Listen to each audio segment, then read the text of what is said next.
Bol raz jeden hustý les a v ňom býval veľký pes. Pojebal on všetko hneď, tak volali ho črevojeb. Ohrozoval dedinu, kde trkal miestnu spodinu. Vyjebával ho plesákov, odkusoval im o vtákov. Dedina už búri sa a chcú zajebať toho psa. Zavolali horára, čo pretiahol raz somára.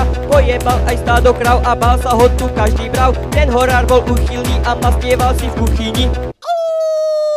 Horárovi vtrenka straší, nariti mu porast raší.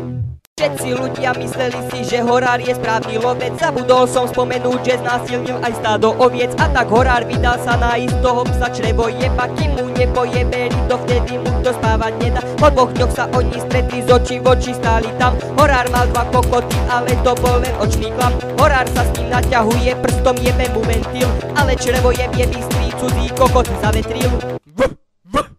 Črevojeb, kokot, vetrí. Horár má gec na svojom svetri.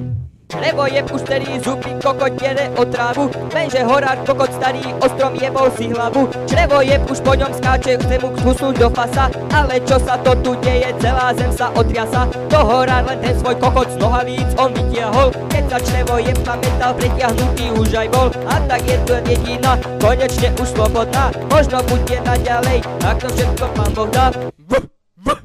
Cecky, piče, rite, kokoty, chcem vidieť, jak stojíte.